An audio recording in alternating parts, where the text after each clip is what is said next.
Former Gauteng Finance MEC Barbara Creasy and former Gauteng Premier David Makhura testified for the first time at the inquest probing the deaths of 144 Life Esidimeni patients. It's been 7 long years for the families of the victims without any signs of accountability and criminal justice. Christine Nxumalo is the Life Esidimeni Family Committee spokesperson. She lost her sister, Virginia, who was a patient. She joins us now to share how she feels about the testimonies by government officials. Christine, thank you so much for making time for us. You have heard from these government officials, you've heard from other people that have been implicated in this tragic incident. Do you feel, as families of the victims, that you are getting the answers that you need? Evening, Clement, and thanks for having me.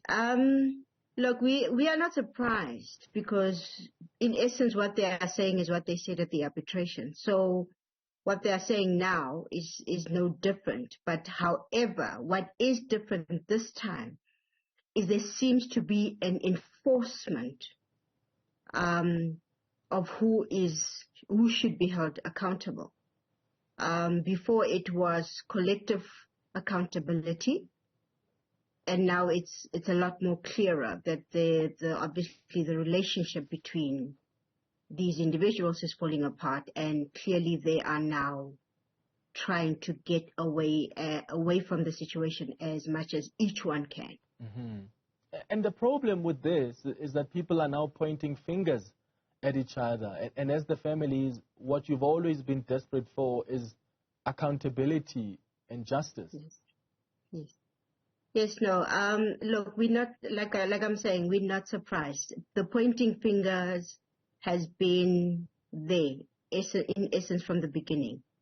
But I think for protection or trying to handle the PR nightmare, so to speak, they had to run behind the collective accountability message. But they know that message cannot hold forever. And I think in the inquest, it was clear that it wasn't holding anymore. Mm. Do you have any hope that as families of the victims, you will finally have that justice and have the answers you've been seeking for so long?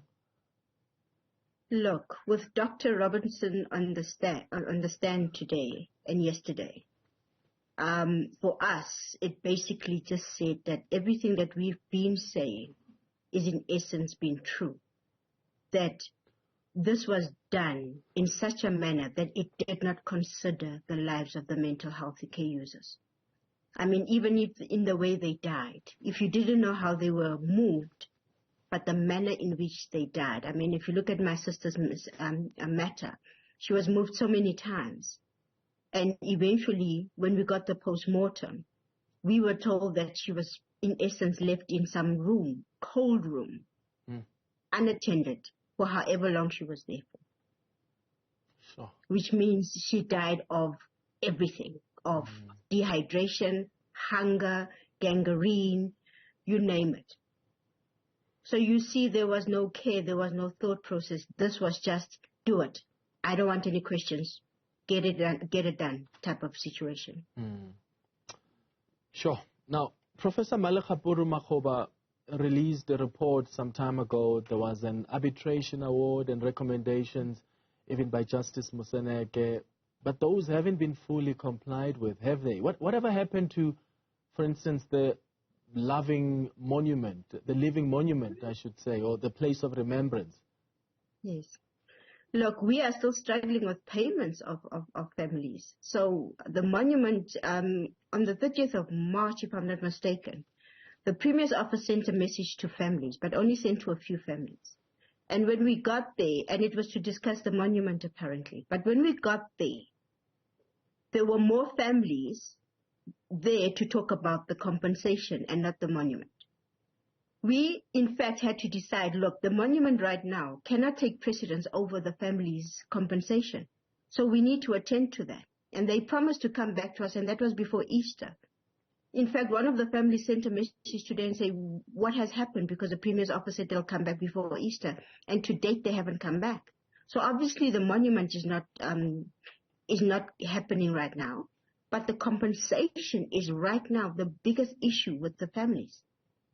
And what does that communicate about the attitude of government? I know in the past you've always felt that mental health is still the stepchild of health and remains underfunded and under-resourced. When you look at the actions of the provincial government now, even with delays when it comes to compensation, what does that communicate to you as the families of the victims? You know, for us, I mean, in the past 2 months, there was a mental health conference, and then there was a health conference. The mental health conference, obviously the focus was mental health. So every discussion and topic was about mental health. But at the health conference, you could tell that mental health is an afterthought in everything that they do.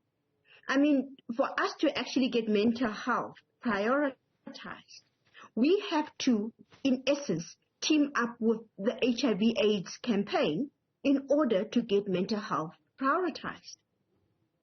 Do you understand that mental health really does not have a space? We need to find other vehicles in which to make mental health a priority, and that is the issue. We know that mental health is not a priority, and it's going to take a long time before they do that. What's your message to government as the Life Esidimeni Committee? You know, when I got a chance to stand up and speak to the minister and all the MECs, etc., and I said to you, mental health is as important as physical health. But the way we treat it as a government, it's almost like it doesn't matter. And then we are blown away by why are there so many people with mental health issues.